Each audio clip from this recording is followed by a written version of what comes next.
Biggest issue in sales is, and I'm going straight there because the first part of sales, where as a salesperson you need to be a great listener, you need to research all that. I think everybody kind of knows. Right. Everybody knows what they need to do, but where they get stuck, and I know that this has been my biggest pain for 20 years, is Mhm, handling objections, mhm, right? mhm. That is the first Right. time when you suddenly lose your confidence. You're not being able to talk about your product as, Right. as strongly and forcefully.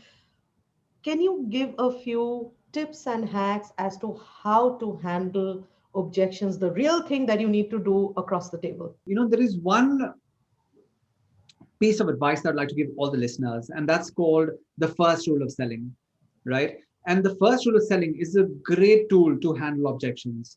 And the first rule of selling is basically this, that you always, always, always agree with the customer, right? So irrespective of what the customer is telling you, the customer might be saying, "Oh, you're too expensive." The customer might be saying, "Arey yaar, aapke product bekar hai." The customer might be saying anything. The customer may say, "You know what, Gaurav, I don't like you."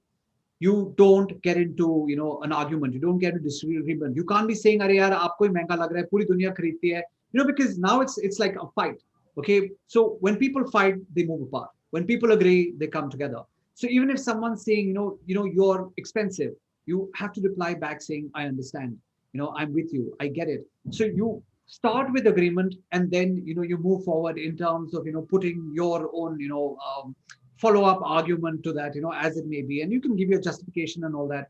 But I believe that the first rule of selling is always agree with the customer, and that's something that's great for objection handling. Certain other aspects in objection handling, listen, right? Don't interject. The reason why you have two of these and one of this is because you're meant to listen. So listen first, right? And even if seem interested, take notes, listen to what they're saying, absorb. So listen, acknowledge, isolate. Isolate the objection. Say, okay, is it this or is it anything more than this? Will this stop us from closing? Or if I handle this, can we actually move forward? So you always keep moving them forward as well. So listen, acknowledge, isolate, handle, and then move forward. So I mean that's what I normally tell people, and I often find that there are a lot of salespeople who are trying to handle too many objections at one point.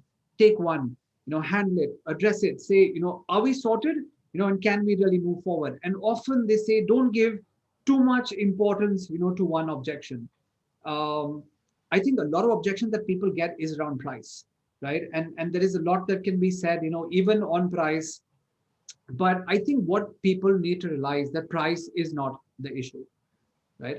A lot of people, like, and so many conversations I've had with traditional businesses, people selling in traditional channels, they will always say, "Boss, price, rate. Agar rate kam hota to aur bechte." Absolutely not. Absolutely not. Right? You need to get them to like you as a person. You need them to get to like the product or service. You need to get them to like the company. And once these three things are handled, price truly will no longer be an issue. So on objections, I mean, this is definitely couple of pieces of advice that I have for the listeners, and happy to follow it up even with advice on follow up, because I think that's another area that people really struggle. Yes. um, we were talking about youngsters, and youngsters are not, especially in the BD space, they're not willing to make a second call or a third call. I mean, rarely does anyone ever get to a fourth call. They're like, "Arey, wo phone kiya tha, phone nahi uthaya," we tried them a few times and they said no, not interested, and then they kind of kill it. So there is something called the 98-2 rule of follow up. All right. And what that states is that the first time you make contact, the first time you touch base with the prospect, the chances of closing business are only 2%. Right. The second time you do it, it's additional 3%. The third time you do it, it's an additional 5%. The fourth time you do it, it's additional 10%. 80% of all sales will close between the fifth and the 12th follow up. 80%, sometimes Wow. even more. I've had cases where people have been following up for years before they got that dream customer. And everyone thinks, yaar, phone kiya tha, unne kuch diya nahi, order nahi diya, khatam ho gaya. 2%, okay? 2% is the average, success rate of an average salesperson. you need to be making those follow-ups. And again, for that, there's a system, there are processes, and your follow-up can't be that, phone kiya, email bheja, WhatsApp bheja, and then good morning, you start sending all those things, and finally, you get blocked off because you're annoyed and irritated. There is a system and a science to follow up, and I think people will um, benefit greatly if they learn, and invest in follow-up strategies. So yeah, these are definitely, two that I have for you in terms of objections and follow-up. Gaurav, after 20 years of sale, this is an eye opener for me.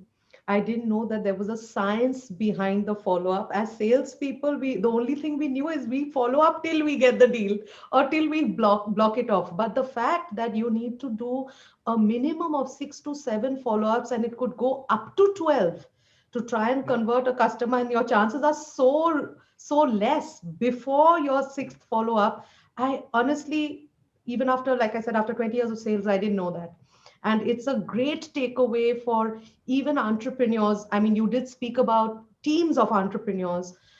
Typically, what happens in small businesses like you, entrepreneurs are the salespeople themselves, because they Right. are the ones who can passionately talk about their business, their product, and they do it themselves. I don't think even they would follow up till the 12th time to try and get the business in. So thank you for putting that number. I think it'll be an eye opener for most people.